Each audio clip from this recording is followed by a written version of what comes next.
Hoje nós vamos falar um pouquinho sobre as bases químicas da vida. Quais são as bases, químicas que fornecem vida e energia para os seres vivos. Então, quais são elas? Vamos ver. Primeiro, a pergunta que eu faço para vocês. Vocês já pararam para pensar o que é que mantém vocês vivos? O que é que me mantém vivo? É a alimentação, é o amor, nossa, né? Tá arrasando. O que é que mantém vocês vivos? Será que o alimento que eu como, ele simplesmente entra pela boca, cai no estômago e sai do nosso corpo na forma de fezes? Ou será que esse alimento sofre processamentos? Será que ele sofre transformações dentro do nosso organismo? Pois bem, gente, aquele alimento que vocês consomem no meio-dia, no café da manhã, a hora que for, ele sofre vários processos de quebra. Então, eles são transformados de macromoléculas para micromoléculas, ou seja, de uma molécula muito grande para uma molécula bem menor.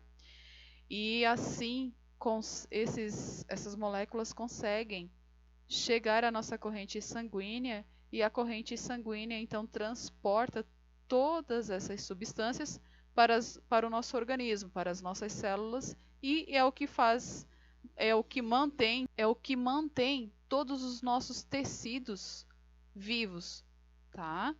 Pois um órgão, ele é formado por um tecido, correto? E esse tecido é formado por um conjunto de células, assim como nós estudamos. Então é necessário que essas células sejam todos os dias alimentadas com vitaminas, alimentadas com ferro, com sódio, com proteína e assim por diante. E nós vamos ver isso a partir de agora. Então essas substâncias que a professora acabou de falar, esses nutrientes, eles são divididos em substâncias inorgânicas e substâncias orgânicas. Quando a professora fala em substâncias inorgânicas, são substâncias que não apresentam na sua fórmula química o átomo de carbono. Então aqui, quando eu estou falando de água, eu estou falando de H2O, certo? Não tem nenhum átomo de carbono aqui. Não tem átomo de carbono presente nessas moléculas, significa que são substâncias inorgânicas. Um sal, a professora pode citar para vocês aqui o NaCl. Opa, o C aqui é maiúsculo, Cl, certo? Não tem cloro aqui também. Desculpa, não tem carbono. Tem um cloro aqui, tá? Então, isso aqui são substâncias inorgânicas. Quando a professora fala em substâncias orgânicas, nós podemos citar aqui então os glicídios, que são os açúcares, os lipídios, que são as gorduras, e aqui são todos os tipos de gorduras, aqui são todos os tipos de glicídios, as proteínas e as vitaminas. Os ácidos nucleicos são proteínas aqui também, certo? Aqui nos glicídios nós vamos perceber que vocês vão perceber que nós vamos falar de carboidratos. Então aquele pão que vocês consomem, ele é rico em glicídios. Todo carboidrato que nós consumimos, ele se transforma em açúcar no nosso organismo, correto? Então aqui, ó, as substâncias orgânicas são moléculas complexas, ou seja, são moléculas bem maiores e formadas por cadeias carbônicas. Então qualquer substância orgânica vai apresentar o átomo de carbono na sua molécula. Aqui eu vou escrever para vocês a molécula de açúcar C6H12O6. Então percebam que aqui a gente tem seis átomos de carbono nesse caso. Aqui só para vocês observarem novamente, então substância orgânica, o carbono é o principal elemento constituinte nas moléculas, tá? E são representados por todos esses alimentos aqui. Então qualquer alimento que vocês consomem é uma substância orgânica. Uma substância inorgânica, tá? Ela não tem carbono. Algumas exceções, mas ela não tem carbono. Então aqui são representados por esses átomos aqui: selênio, ferro, sódio, carbono, zinco, manganês. Sabe aqueles complexos vitamínicos que vocês às vezes podem consumir ou não? Eles são ricos em substâncias inorgânicas, tá? São substâncias que mantêm ativo o nosso metabolismo, mantêm ativos os processos químicos das células. E aí, né? Eu perguntei, o que era metabolismo? Bom, metabolismo é um conjunto de transformações de substâncias químicas, né? O conjunto de transformações dos alimentos que nós ingerimos diariamente. Então, quando nós consumimos qualquer tipo de alimento, o nosso corpo ele vai metabolizar, ou seja, ele vai quebrar as moléculas desses alimentos, transformar elas em substâncias cada vez menores, para que essas substâncias consigam adentrar na corrente sanguínea e assim a corrente sanguínea transportar todos os nutrientes para todas as células do nosso organismo. O metabolismo celular já é o conjunto de reações químicas que acontecem dentro da célula. Então, depois de os alimentos serem processados, os nutrientes que foram retirados dele vão ser encaminhados para dentro da célula. E aí vai ocorrer o metabolismo celular. Então, falou em metabolismo celular, lembra de célula, é o metabolismo que ocorre dentro da célula. Existe processamento de energia dentro da célula e de outros nutrientes. Tá? Então, por isso o metabolismo celular. E quanto aos elementos químicos que estão presentes nos seres vivos? Então, a gente tem aqui uma tabelinha do que mais tem para o que menos tem. Então, o que mais tem de elemento químico no nosso corpo, o primeiro colocado é o oxigênio. O segundo é o carbono. Depois o hidrogênio e assim por diante.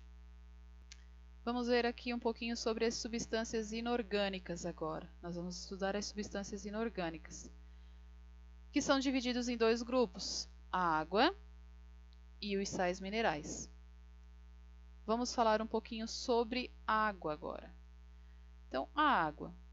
Será que é possível nós vivermos sem água no estado líquido? Por que a água é tão fundamental assim? Essas são perguntas que vocês vão responder para mim depois, certo? Vamos ver então agora as propriedades da água. Quais são as propriedades que a água possui? A água, ela serve como veículo de transporte de substâncias. A água sempre está em movimento, então ela consegue carregar junto com ela várias substâncias, certo? Esse é uma das propriedades da água, transportar substâncias. Então, essa é uma propriedade da água, transportar substâncias. A próxima propriedade é a seguinte: regulação térmica. E quando a professora vai falar aqui em regulação térmica, eu estou falando do suor. Tá? Eu estou falando do nosso organismo, eu estou falando do suor. Ele serve especialmente para refrescar o nosso corpo. Quando nós liberamos água, né, pelo suor, nós fizemos com que essa água evapore e, de certa forma, refresque o organismo.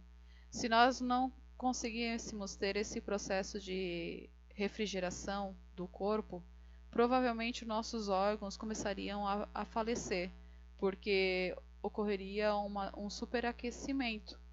E aí o nosso corpo ele consegue se manter vivo e ativo por volta dos 37 graus. 37 graus e meio, um pouquinho mais. Não muito mais, mas é 37,5. Essa é a temperatura ideal do organismo. Alguns têm 36,5 e assim por diante. Mas se alterar muito, chegar aos 40 graus, e vamos supor que um dia de 50 graus, né, um dia de 40 graus, 45 graus de temperatura na rua, é muito quente. Então o nosso corpo aqueceria também. E se ele não tivesse esse processo de refrigeração, de resfriar com o suor, todos os nossos órgãos sofreriam com calor. Então, a água ela é muito importante para a regulação térmica. Claro que quando nós ingerimos a água também, né, fresquinha, auxilia nisso. Nós vamos ver que a água ela também serve para lubrificar os espaços entre os ossos, tá? Então nós temos uma cartilagem e essa cartilagem ela é rica em água e ela serve de lubrificante entre os ossos. Nós vamos ver que a água também ela é matéria-prima para a realização da fotossíntese, aquela que a professora já comentou com vocês e que muitos esqueceram como é que funcionava a fotossíntese, tá? Então a água ela também é responsável por isso. A água ela é responsável por reações de hidrólise. O que é hidrólise? A hidrólise ela é quebra, tá? Significa quebra de moléculas. Ela auxilia na quebra de moléculas. Quando vocês ingerem um pedaço de pastel, por exemplo, ou qualquer outro alimento que vocês colocam na boca, nós começamos a produzir saliva. E essa saliva ela ajuda nessas reações de hidrólise. Então, ou seja, a água que está presente ali na saliva ajuda a quebrar todas as substâncias que estão no alimento. E um dos principais fatores, né? Uma das principais propriedades da água é que ela é um solvente universal. Ela consegue dissolver, desmanchar a maioria das substâncias existentes. Então, ela é considerada um solvente universal. A proporção de água nos seres vivos ela é bem variável, tá? Como assim? Ela é variável porque vai depender do tipo da espécie analisada. Ela é variável também dentro da mesma espécie nos órgãos, tá? Nos tecidos presentes. Ou seja, por que eu coloquei um esqueleto aqui? O esqueleto ele é osso, ele é formado principalmente por cálcio. E ele tem pouca água nele, na estrutura dele. Agora, um cérebro, ele é rico em água. Então, dentro de um mesmo organismo, nós temos diferentes quantidades de água em cada tecido. E também ele é variável com a idade do organismo, tá? Quanto mais jovem, mais água tem. Quanto mais idoso, menos água tem. E aí também por isso que nós vamos criando essas ruguinhas aqui, tá? E quando nós somos novos, a cartilagem, né, que ela é constituída por água também, e o colágeno, né, ele é rico em água, então nós temos os espaços preenchidos. Quanto mais velho